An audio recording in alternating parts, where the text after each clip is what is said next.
Assalamualaikum warahmatullahi wabarakatuh. Perkenalkan, nama saya Muhammad Afri Mardhani Fasa. Saya di sini merupakan mahasiswa S1 Teknik Elektro, kelas karyawan di Institut Teknologi PLN. Pada kesempatan kali ini saya akan mempresentasikan proposal penelitian saya yang berjudul tentang analisis efisiensi penyaluran sistem distribusi tenaga listrik pada floating photovoltaic FPV power plant Cirata 192 MW peak dalam mendukung akselerasi transisi EBT di PT PLN Nusantara Power UP Cirata. Adapun daftar isi dari presentasi saya yaitu pada bab pertama, pendahuluan yang berisikan tentang latar belakang, rumusan masalah, tujuan penelitian, manfaat penelitian, serta ruang lingkup masalah. Kemudian bab kedua, tinjauan pustaka yang berisikan tentang penelitian yang relevan, landasan teori, alat ukur, serta acuan standar. Pada bab ketiga, metode penelitian yang berisikan tempat dan waktu penelitian, desain penelitian, metode pengumpulan data, serta metode analisis. Bab keempat, yaitu rencana keluaran dan hasil penelitian yang berisikan tentang rencana keluaran dari penelitian yang telah saya lakukan. Kemudian pada bab kelima, yaitu kesimpulan yang berisikan kesimpulan dan saran. Baik, akan kita mulai pada bab pertama, yaitu pendahuluan. Pendahuluan kali ini latar belakang yang akan saya bawa yaitu seperti yang kita ketahui, Indonesia ini sedang melakukan transisi energi melalui peningkatan dalam penggunaan energi terbarukan atau EBT. Salah satunya adalah dengan pembangunan pembangkit dengan sumber daya EBT di Indonesia. Dalam mendukung akselerasi transisi energi tersebut, PT PLN Nusantara Power membangun proyek PLTS terapung pertama di Indonesia sekaligus akan menjadi PLTS terapung terbesar di Asia Tenggara. Dalam persiapan tersebut, tentu memerlukan beberapa pengujian serta kelayakan dalam proses pembangunan.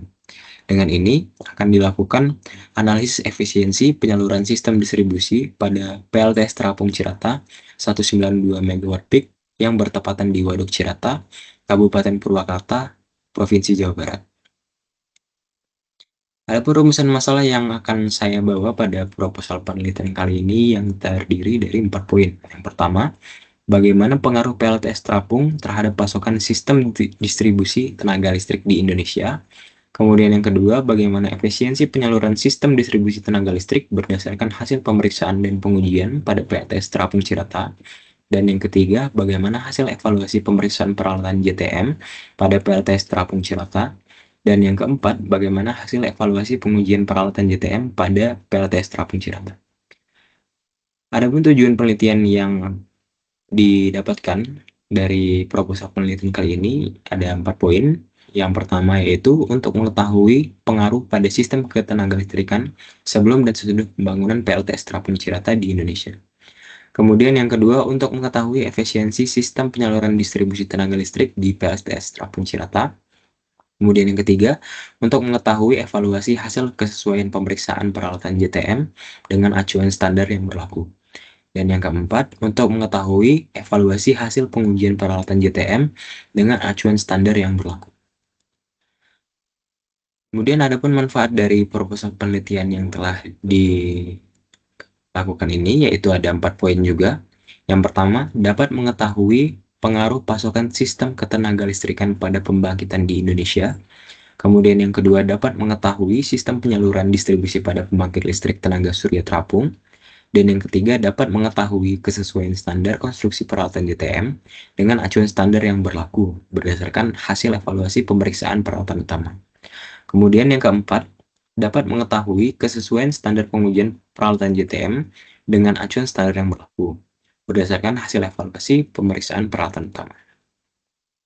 Adapun ruang lingkup masalah yang dilakukan pada penelitian ini yang mengenai efisiensi penyaluran sistem distribusi tenaga listrik pada floating photovoltaic FPV power plant Cirata 192 MW peak di PT PLN Nusantara Power UP Cirata adalah sebagai berikut. Yang pertama, yaitu analisis ini akan dilakukan di sistem kelistrikan Waduk Cirata yang bertepatan di Kabupaten Purwakarta, Provinsi Jawa Barat. Yang kedua, potensi energi baru terbarukan atau EBT yang digunakan dibatasi pada penggunaan energi surya. Dan yang ketiga, pembahasan terkait analisis efisiensi hanya dibatasi pada sistem kelistrikan distribusi 20 kV. Kemudian yang keempat, konstruksi peralatan utama telah disesuaikan dengan kondisi PLTS terapung Waduk Cirata. Yang kelima, spesifikasi peralatan utama telah disesuaikan dengan kondisi PLTS terapung di Waduk Cirata. Dan yang keenam, item pemeriksaan dan pengujian peralatan utama disesuaikan dengan acuan standar yang berlaku, serta menyesuaikan dengan kondisi pembangunan PLTS di Waduk Cirata. Dan yang ketujuh, item pengujian peralatan utama SKTM dilakukan perbandingan pada sisi jointing 3M dan cangkang yang dilakukan pada beban puncak. Kemudian kita akan masuk ke bab 2, tinjauan pustaka. Pada bab 2 kali ini, ada penjelasan teori yang akan saya bawa yang berisikan tentang sistem penyaluran tenaga listrik. Seperti yang kita ketahui, untuk sistem penyaluran tenaga listrik ini sendiri akan dimulai dari sisi pembangkitan, kemudian dari sisi pembangkitan akan menuju ke sisi transmisi, yang kemudian akan diturunkan lagi menuju ke sisi distribusi, dan akhirnya akan disalurkan menuju ke pelanggan-pelanggan ataupun konsumen. Nah, untuk sisi pembangkitan ini sendiri, itu merupakan pusat ya atau di mana terbentuknya atau awal mulanya adanya tenaga listrik. Pembangkitan ini sendiri terdiri dari sekumpulan peralatan yang dimana seperti contohnya adalah generator yang berguna untuk menghasilkan energi listrik.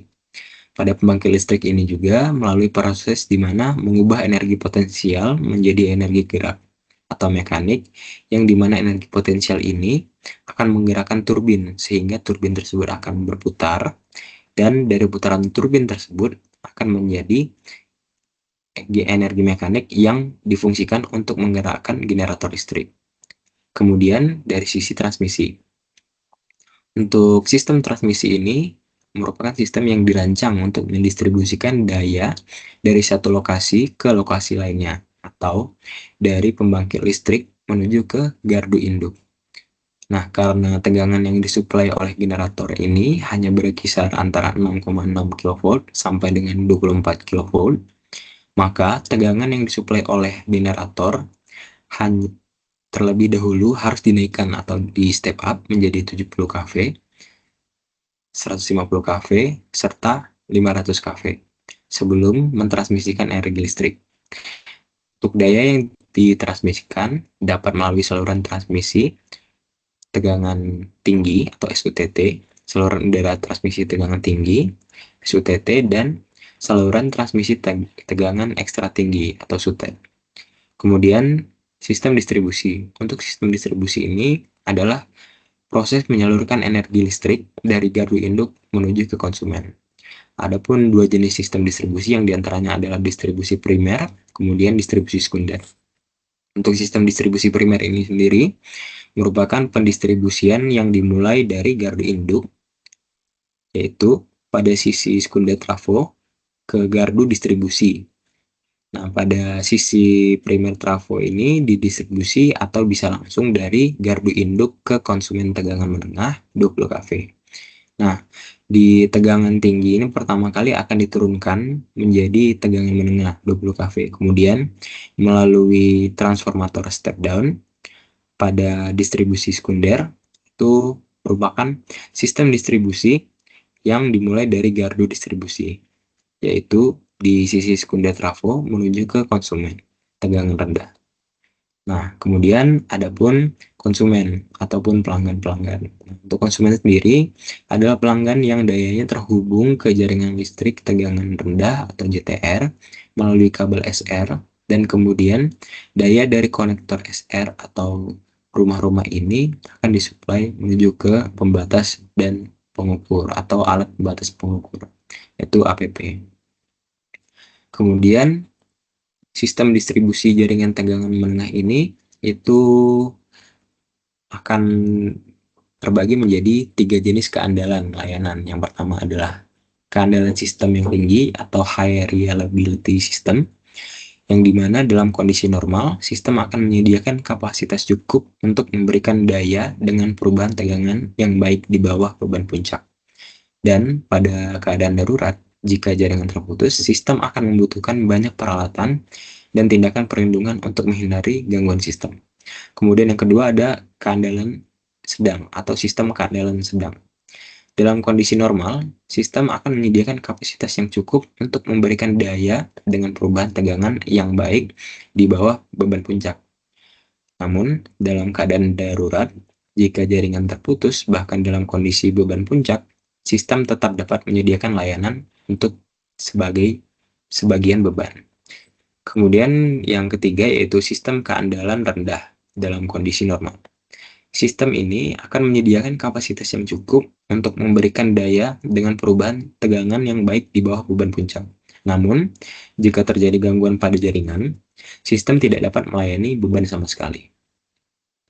Nah, adapun saluran kabel tegangan menengah atau SKTM ini merupakan salah satu bentuk dari sistem distribusi tenaga listrik. Nah, pada pembangunan proyek PLTS Terapung Cirata ini akan menggunakan kabel SKTM yang pada umumnya. Namun, berbeda halnya pada posisi pemasangan ataupun pada instalasi. Dapat dilihat dari gambar yang berada di sebelah kanan ini. Nah, posisi kabel yang di bawah itu merupakan kabel-kabel SKTM yang sudah terpasang secara bertahap, yang kemudian di sisi kabel itu dipasang yaitu kabel conduit yang gunanya untuk melindungi sisi dari kabel SKTM ini.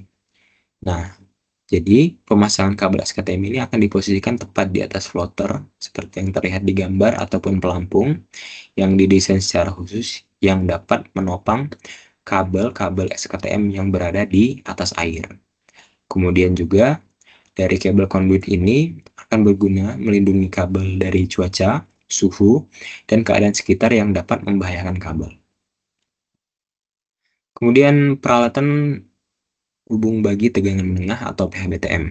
Untuk peralatan hubung bagi tegangan menengah ini merupakan seperangkat peralatan listrik yang terpasang pada gardu induk maupun pada gardu distribusi yang berfungsi sebagai pembagi, pemutus, penghubung, pengontrol, dan pengaman sistem penyaluran tenaga listrik pada jaringan tegangan menengah.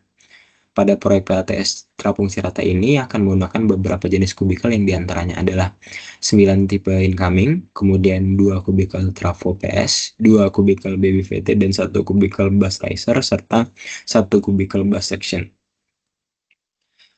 Adapun alat ukur yang digunakan pada proposal penelitian kali ini dalam menganalisis keandalan sistem distribusi, yang pertama adalah high volt test atau high voltage test, yang merupakan dari singkatan dari high potential atau tegangan tinggi yang dilakukan untuk memeriksa isolasi suatu peralatan listrik yang baik. Tujuan dari HVTS ini adalah untuk mengetahui apabila terdapat kebocoran arus pada saat diujikan tegangan tinggi di suatu instalasi, seperti halnya pada kabel. Nah, umumnya hipotesis ini dilakukan pengujian pada sisi kabel SKTM. Kemudian yang kedua ada insulation tester. Untuk insulation tester ini akan dilakukan pengujian tahanan isolasi yang bertujuan untuk mengetahui ketahanan nilai suatu isolasi, suatu material dalam menghambat aliran listrik. Nah, sesuai dengan standar PUIL tahun 2011, untuk nilai tahanan isolasi ini harus memiliki nilai 1 mega ohm untuk setiap 1000 volt tegangan operasi, dengan nilai minimum 1 mega ohm. Kemudian ada earth resistance tester atau earth tester yang merupakan pengujian tahanan pembumian yang berguna untuk mengukur besar tahanan dari pembumian ataupun tanah. Nah, hal ini dilakukan guna dalam mempengaruhi cepat atau lambatnya penyaluran arus listrik yang terjadi pada suatu waktu jika berlebih. Nah, apabila terjadi penyaluran arus listrik yang berlebih, maka dapat diketahui bahwasannya nilai tersebut akan baik sesuai dengan PUIL 2000 yang merupakan acuan standar dari tester ini, yang dimana nilainya adalah kurang dari sama dengan 5 ohm. Kemudian yang keempat ada CT analyzer. Nah, pada pengujian CT analyzer ini berguna untuk mengetahui seberapa besar nilai tahanan pada sisi primer dan sisi sekunder trafo arus atau CT. Nah, pengujian ini akan menggunakan alat CT analyzer yang merupakan pengujian batas kesalahan akurasi pada trafo pengukuran.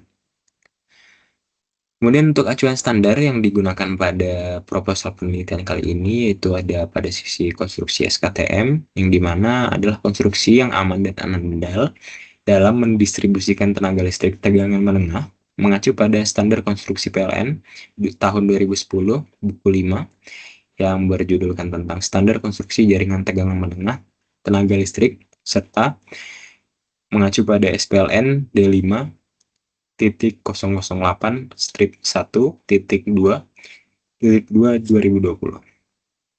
Kemudian untuk standar konstruksi PHBTM ini sendiri yang menetapkan spesifikasi peralatan hubung bagi tegangan menengah 24 kV berinsulasi udara mengacu pada buku pedoman pemeliharaan kubikal tegangan menengah Kepdir nomor 0520 strip 2 tahun 2014 dan SPLN D3 titik 020 strip 1 tahun 2019 tentang perangkat hubung bagi tegangan menengah bagian 1 yang berjudulkan berinsulasi udara pada gardu distribusi.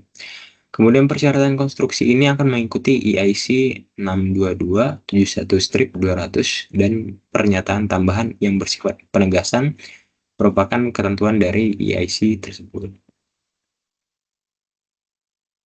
Kemudian kita akan masuk ke buku 3 yaitu metode penelitian. Nah, dari metode penelitian ini ada pun tempat dan waktu dilaksanakannya penelitian, yaitu tempatnya bertepatan di PT PLN Nusantara Power UP Cirata di Jalan Raya Palumbon, Desa Citamiang, Kecamatan Manis, Kabupaten Purwakarta, Provinsi Jawa Barat. Untuk waktu pelaksanaannya ini dimulai dari tanggal 10 Agustus 2023 sampai dengan rampungnya PLTS Terapung ini sendiri pada tanggal 10 November 2023. Dari desain penelitian ada pun alur flowchart yang telah saya buat dapat dilihat pada slide yang telah tersedia, yaitu di sisi atas yang pertama ada mulai, kemudian akan melakukan studi literatur, kemudian akan menerima surat perintah tugas inspeksi atau SPTI, kemudian akan melakukan pemeriksaan dokumen spesifikasi peralatan utama. Nah, apabila dokumennya sesuai dengan standar konstruksi tahun 2010 buku 5 Kepdir 0520 strip 2 tahun 2014 SPLN D3 titik 020 strip 1 tahun 2019 dan SPLN D5 008 strip 1 titik 2 tahun 2020, maka akan dapat dilanjutkan menuju ke tahapan berikutnya. Namun apabila terjadi ketidaksesuaian dengan pemeriksaan dokumen tadi, maka akan diulangi menuju ke tahap pemeriksaan dokumen. Kemudian kita akan lanjut apabila dokumen-dokumen tersebut telah sesuai dengan acuan standar yang berlaku, seperti yang sudah saya sebutkan tadi, maka akan dilakukan sertifikasi pekerjaan di atas air atau work permit di atas air, working above water. Kemudian akan menerima WP atau working permit dan kemudian akan membuat JSA, yaitu Job Safety Analysis. Kemudian dilanjutkan dengan menyiapkan SOP dan formulir periksa uji, yaitu pemeriksaan dan pengujian. Kemudian apabila telah disiapkan semuanya tadi, maka akan melakukan pemeriksaan kembali kesesuaian peralatan utama yang telah terpasang. Apabila peralatan utama tersebut sesuai dengan standar konstruksi PLN tahun 2010 buku 5, kemudian Kepdir 0520 strip 2 tahun 2014 serta SPLN D3 titik 020 strip 1 tahun 2019 dan SPLN D5 titik 008 strip 1 titik 2 tahun 2020, maka akan dilanjutkan ke proses berikutnya. Namun apabila terdapat ketidaksesuaian, maka akan proses ini akan diulangi. Nah, setelah proses tersebut sesuai dari sisi dokumen serta peralatan yang telah terpasang, maka akan dilakukan pengambilan data dari hasil pengujian, yaitu data hasil uji commissioning. Kemudian setelah data tersebut diambil, maka akan melakukan pengisian formulir data dari hasil pengujian yang telah didapatkan. Dari hasil tersebut akan dilakukan perbandingan data hasil pengujian yang mengacu dengan acuan standar.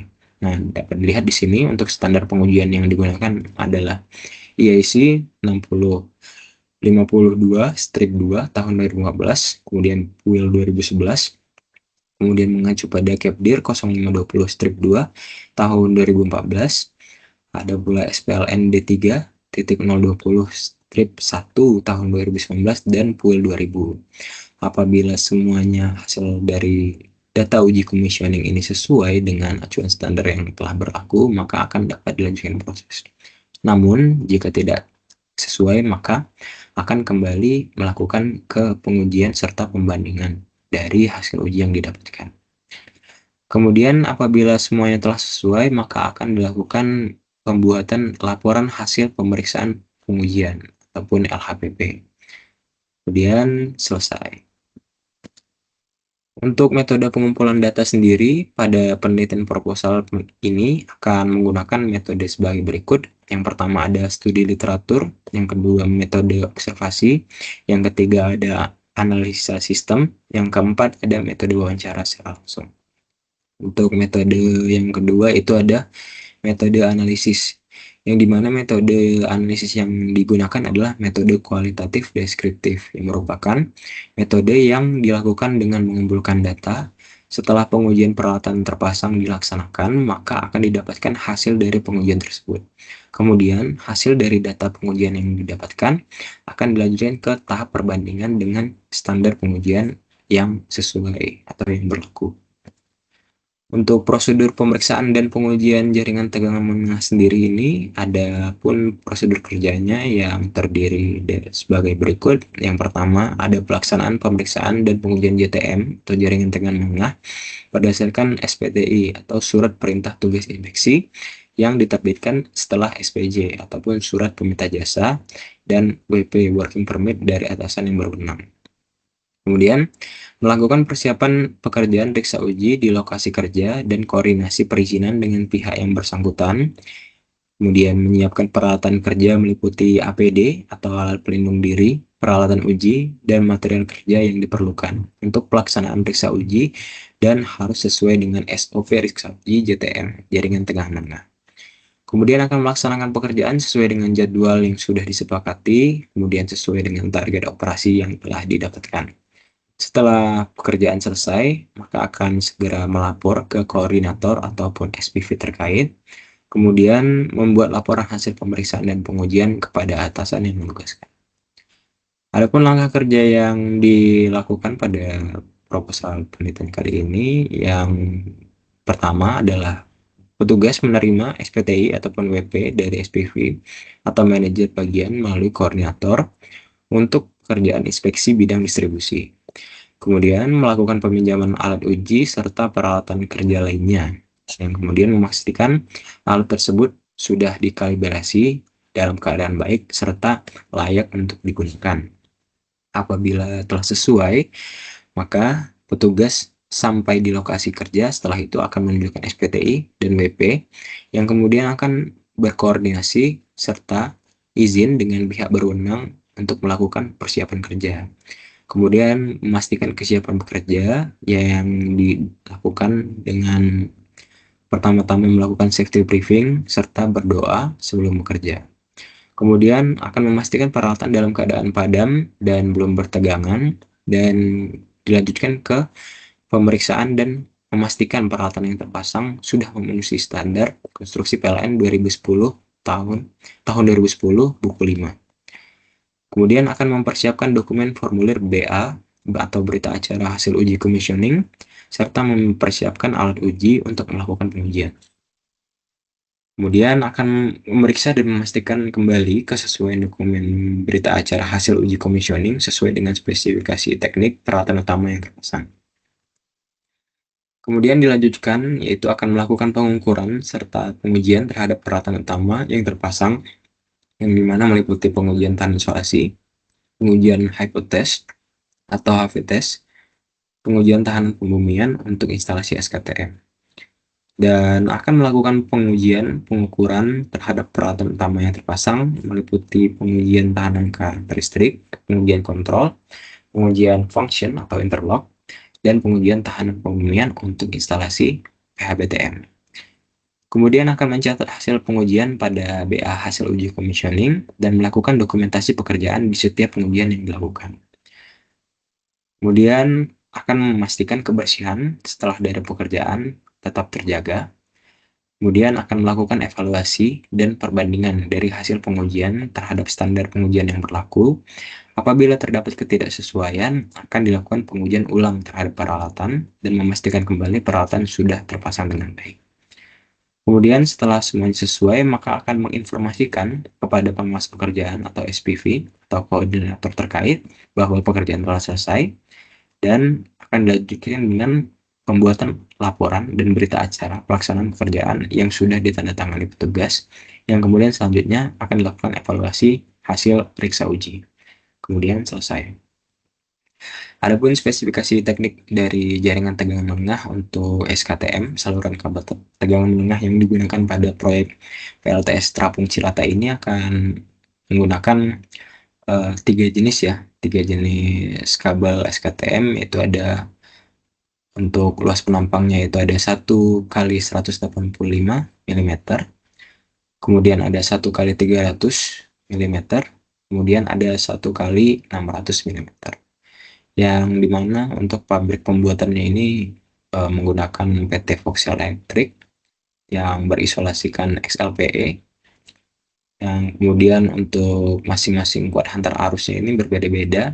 Di sisi penampang 1 kali 185 mm ada 637 ampere, untuk SKTM 1 kali 300 mm itu ada 846 ampere. Untuk penampang SKTM 1 kali 630 mm ada 1146 ampere. Kemudian ada pun spesifikasi teknik dari jointing kabel SKTM yang digunakan. Di sini ada dua jointing yang berbeda. Yang pertama ada Changlan, merupakan pabrik pembuatan yaitu Changlan Electric Technology yang bertipekan cold shrink dengan tegangan pengenal 20 kV. Untuk luas penampangnya 1 kali 630 mm dengan kuat hantar arus 1146 ampere. Kemudian ada jointing 3M yang dimana pabrik pembuatannya adalah 3M Indonesia dengan merek 3M yang bertipekan cold shrink dengan tegangan pengenal 20 kV, serta untuk luas penampangnya 1 kali 630 mm. Kemudian untuk kuat hantar arusnya ada di 1146 ampere. Adapun spesifikasi teknik dari peralatan hubung bagi tegangan menengah atau PHBTM, yang dimana pabriknya ini merupakan PT ABB Sakti Industri dengan merek ABB dengan jenis Unigir ZS1 dengan tahun produksi 2022. Adapun tegangan pengenal yaitu 24 kV, arus pengenal 1250 ampere. Untuk tingkat isolasi dasar yaitu 24 kV, arus hubung singkatnya ini sendiri 25 kA per 3 second. Untuk frekuensinya ada 50 Hz dan indeks proteksinya ada di IP42. Kita akan masuk ke bab 4, yaitu metode penelitian.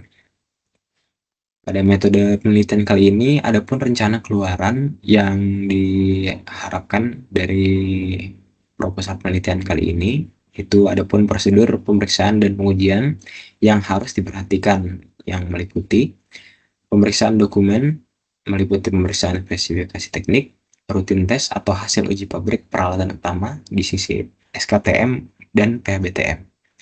Kemudian pemeriksaan kesesuaian desain yang meliputi pemeriksaan konstruksi, sistem pembumian, single line diagram atau SLD, rute jaringan SKTM, skematik diagram PHBTM, pengaman elektrik, dan pengaman mekanik PHBTM.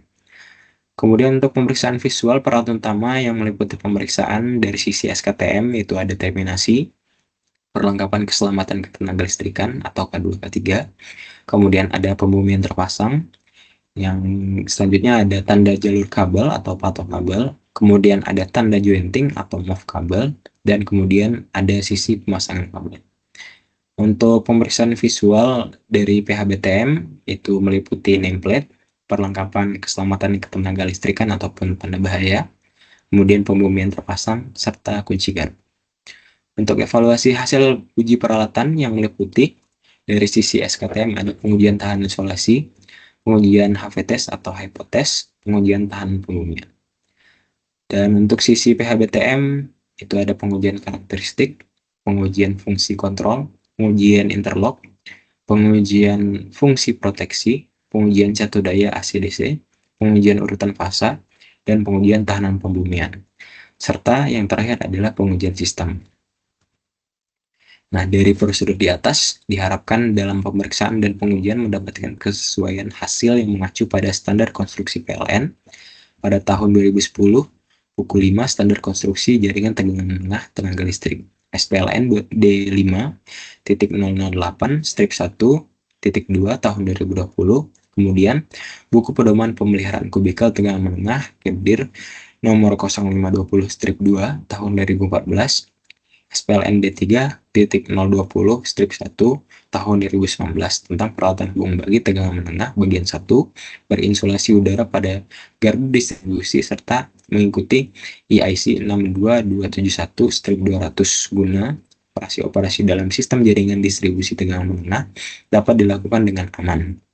Kemudian, dalam prosedur pengujian juga diharapkan mendapatkan kesesuaian hasil yang sesuai dengan standar pengujian yang berlaku, yaitu mengacu pada EIC nomor 60502 strip 2 tahun 2014, PUIL 2011, EIC 62271 strip 103, EIC 62271 strip 105, EIC 62271 strip 103, kemudian EIC 62271 strip 206, kemudian EIC 602553, kemudian standar uji SPLN D3.014 strip 2 tahun 2010, serta sesuai dengan PUIL 2000. Baiklah, kita akan masuk ke bab kelima, yaitu penutup. Pada bab kelima ini terdiri dari kesimpulan. Dari proposal penelitian ini dapat ditarik kesimpulan bahwasannya pembangkit listrik tenaga surya merupakan salah satu pembangkit yang potensial, terutama di wilayah Indonesia. Hal ini dikarenakan Indonesia yang memiliki wilayah tropis dan tepat berada pada garis khatulistiwa yang menguntungkan dalam penerimaan persebaran sinar matahari. Maka dari itu, dengan dukungan pemerintah, perusahaan listrik PT PLN Persero dan masyarakat, dapat dilaksanakannya pemanfaatan pembangunan proyek PLTS Terapung Cirata 192 MW peak yang merupakan salah satu solusi dalam menghadapi tantangan pemanasan global, keterbatasan wilayah dalam pembangunan PLTS, serta menyongsong transisi energi menuju energi baru terbarukan di Indonesia.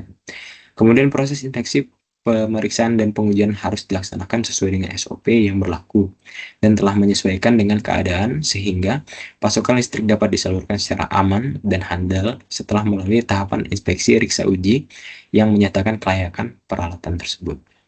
Kemudian, jaringan sistem distribusi tenaga listrik dapat dikatakan aman dan baik apabila standar konstruksi yang digunakan dan evaluasi hasil uji peralatan didapatkan sesuai dengan acuan standar yang mengacu pada standar konstruksi PLN tahun 2010, buku 5, standar konstruksi jaringan tegangan menengah tenaga listrik, kemudian SPLN D5.008 strip 1.2 tahun 2020, buku pedoman pemeliharaan kubikel tegangan menengah KEPDIR 0520 strip 2 tahun 2014, kemudian SPLN D3.020 strip 1 tahun 2019 tentang peralatan hubung bagi tegangan menengah bagian 1 berinsulasi udara pada gardu distribusi serta mengikuti EIC 62271 strip 200 yang berguna dalam operasi-operasi dalam sistem jaringan distribusi tegangan menengah dapat dilakukan dengan aman.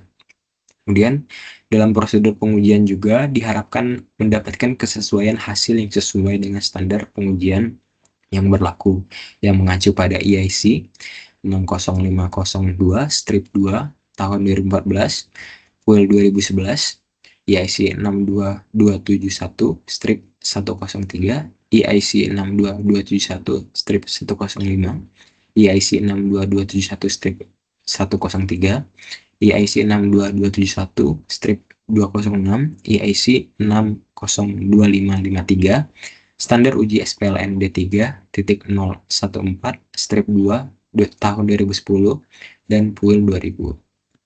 Adapun saran yang dilakukan yaitu pada sisi proposal penelitian ini perlu dilakukan penelitian lebih lanjut agar sistem keandalan sistem distribusi jaringan tegangan menengah ini, terutama pada pendistribusian di pembangkit listrik tenaga surya, dapat ditingkatkan agar pendistribusian tenaga listrik ini dapat tersalurkan dengan aman dan handal, dan dengan adanya penelitian ini bisa menjadi referensi untuk pengembangan penelitian pada yang selanjutnya.